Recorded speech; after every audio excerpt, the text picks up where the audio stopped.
আসসালামু আলাইকুম ভাই ভাই, welcome to back another brand new video। আশা করি যে যেখানে আছেন ভালো আছেন, সুস্থ আছেন, আলহামদুলিল্লাহ আমি ভালো আছি। আর সবাইকে জানাই ঈদ মুবারক। এইটা ভিডিও হয়েছে ঈদের পরের দিন। বর্তমানে কিন্তু আমার কিছু ব্যস্ততার কারণে আপনার সাথে রেগুলার ভিডিও করতে পারি নাই, আন্তরিকভাবে দুঃখিত।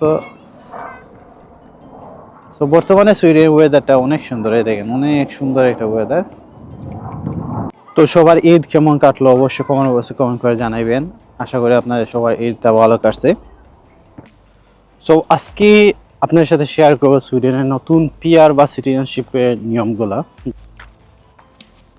তো আমার এক ভাই কমেন্ট করছে যে উনি একটা জব অফার লেটার পাইছে প্রায় 26,000 সামথিং। এই বিষয়টা জানতে পারবেন যে আসলে উনি অনেক কাজে আসবে আপনাদের। যারা আমার চ্যানেলে নতুন, প্লিজ সাবস্ক্রাইব করবেন, সাথে থাকবেন আর ভালো ভালো কমেন্ট করার চেষ্টা করবেন। প্রায় আপনার যদি এখানে পিআর বা ওয়ার্ক পারমিট অ্যাপ্লাই করতে হয়, তো আপনার মিনিমাম স্যালারি হবে প্রায় 34,000 ক্রোনের মতো আপনার থাকতে হবে। তো আপনি যদি এখন ওয়ার্ক পারমিটের জন্য অ্যাপ্লাই করতে হয়, সুইডেন বর্তমানে আসলে এমন কিছু কিছু নিয়ম চেঞ্জ হইতেছে যেগুলো আসলে বলার মতো না। একদিকে ঠিক, অন্যদিকে আবার খারাপ। ধরেন খারাপটা হচ্ছে যে বেতনের যেটা নিয়মটা, এত বেশি বেতন। ধরেন এখানে ধরেন যারা সুইডিশও আছে, এখানে 5-6 বছর যদি পড়াশোনা করে এই টাকা কিন্তু বেতন পায় না। অনেক মানুষ আছে এরকম কিন্তু বেতন নেয়। সো ওরা কেমন ভালো প্রফেশনাল জবের জন্য মানুষ ওয়ার্ক পারমিটের জন্য আসবে, এইগুলা জবের জন্য মানুষ অ্যাপ্লাই করতে পারবে।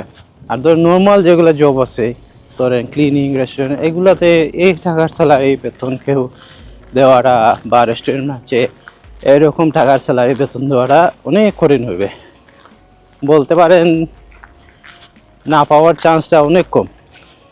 আর বর্তমানে কিন্তু মানুষ জবের জন্য অনেক কষ্ট করছে। অনেকে ধরেন ফুল টাইম জব পায় না, পার্ট টাইম জব পায়, কিন্তু ফুল টাইম জব পাওয়াটা অনেক কষ্ট হয়ে যায়। সো আপনাকে যদি এই অফার, এই 26,000 ক্রোনের মতো অফার করে, আপনি ওদের সাথে কথা বলবেন যে বর্তমানে এই নিয়ম, এটা কি আমাকে দেওয়া হইবে কি হইবে না। সো বর্তমানে 2026 সাল থেকে এই স্যালারি আপনার ওয়ার্ক পারমিট বা পিআরের জন্য অ্যাপ্লাই করতে হলে, বা ওয়ার্ক পারমিটের জন্য অ্যাপ্লাই করতে হলে, বা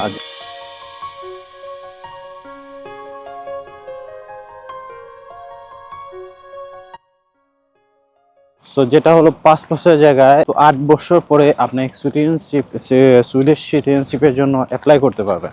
যে সুইডিশ পাসপোর্টের জন্য আপনি অ্যাপ্লাই করতে পারবেন 8 বছর পরে। আর আপনারা জানেন যে ইউরোপের বেশিরভাগ দেশে, স্পেন, ইতালি, পর্তুগাল বা সব দেশেই ধরেন আপনি যদি সিটিজেনশিপের জন্য অ্যাপ্লাই করেন বা আপনি পাসপোর্টের জন্য অ্যাপ্লাই করেন, তখন অবশ্যই ওই দেশের ভাষা জানতে হবে। তো সুইডেনে এটা ছিল না, ওইটা ওরা করতে চাইতেছে যে যারা ধরেন সিটিজেনশিপের জন্য অ্যাপ্লাই করবেন ওদের ভাষা জানতে হবে। আর একটা টেস্ট নিবে, ওইটা নতুন অ্যাড করছে। তো ওইটা ছিল না, 8 বছর সমস্যা ছিল না, কিন্তু ভাষা যে টেস্ট নিবে এটা মানুষ একটু চিন্তার মধ্যে আছে। প্লাস আপনার যেটা করছে যে আপনি যে অ্যাপ্লাই করেন তখন আপনার কিন্তু ইনকাম থাকতে হবে, কমসে কম 20,000 ক্রোনের মতো আপনার এটা ইনকাম থাকতে হবে।